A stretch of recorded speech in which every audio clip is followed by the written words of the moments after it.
Welcome back to Outside the Locker Room. I am here with former KU Women's Basketball Hall of Famer, Danielle McCray. Danielle, how are you?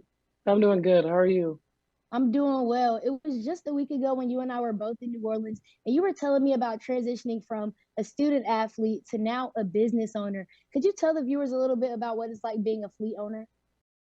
It's good. I mean, I own, like you said, a fleet owner, so I own four trucks of my own.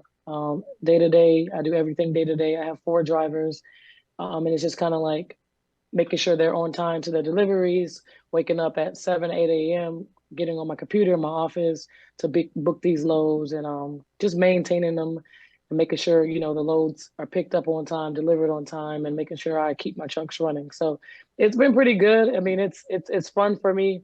I know a lot of people are always asking, like, how did you get into trucking? For me, it was just like my dad's been a diesel mechanic for 20 years, and I have also a truck repair shop too. So we fix the trucks there, and had one of my clients telling me, like, you could get some trucks, and I just did some research, bought a truck, and that led to four trucks now. So I love it. It's a big transition from basketball to being a business owner. It's everything falls on you at the end of the day. Of basketball, you can always blame someone else, but not here. So it's cool. I like it and I enjoy it, and it's a good thing that I transitioned to that after basketball.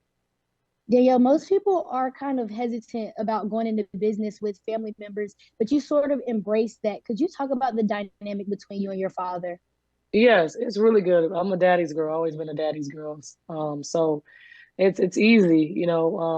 Obviously you have those moments where you kind of bump heads because certain things aren't going well, but I trust him. I know one thing, if I'm gonna, allow him to run something, and he's gonna trust me as well. So that mutual respect, that honesty, that trust, and the loyalty to each other, and knowing that we're both in it for the same reasons, and just making ourselves better and creating a good business.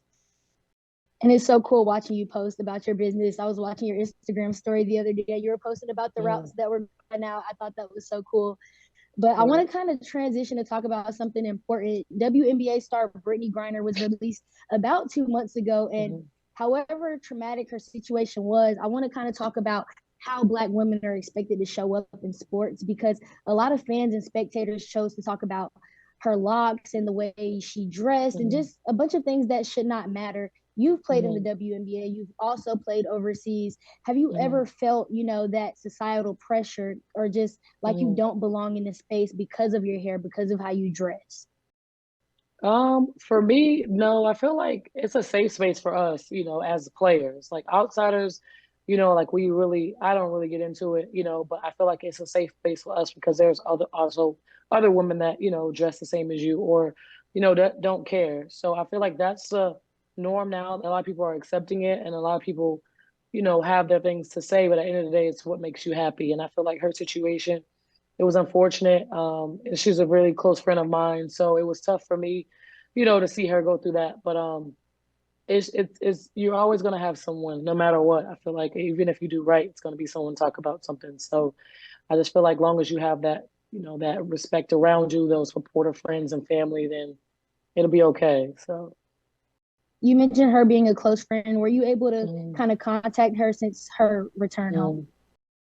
mm. I wasn't trying to bombard right now. I know I wanted to give her some space, but I will reach out. I sent a text message, so I will reach out again. But I just feel like this is a time where she's just kind of like, it's all so many emotions and so many people trying to contact her.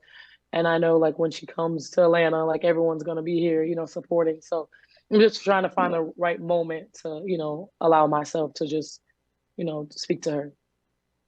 And on a more positive note, I want to talk about your time Mhm. here at KU. In your senior season, you earned over 10 achievements and were drafted number seventh overall. Could you kind of talk about what it means for you to be a Jayhawk and how that's shaped your life now?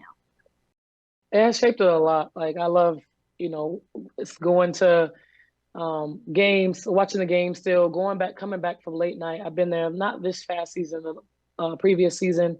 I was there for the tournament that Coach Self does all the time, where it's like a celebrity basketball game. So it's so genuine. Everyone's there, like, just loves you, and the love that I got from KU, and to still go to KU and see my face on the, the in the hallway, it means a lot. And every time I go back, it's just so much love. So I love it, and I would never, regret it, obviously, or anything like that. It's just more so for me. It's just I love being a Jayhawk, and it was a great experience for me for my 4 years. Well, Danielle, you've definitely left your mark on this campus, and I can't wait till you come back now that we're friends, and hopefully we can Hmm. hang out or grab lunch sometime. But I won't take up too much more of your time. Thank you so much for joining me. No problem. Appreciate it. Continue to do what you're doing. Thank you. That is it for this segment of Outside the Locker Room. I'm Shamaria Massenberg, and we will see you next time.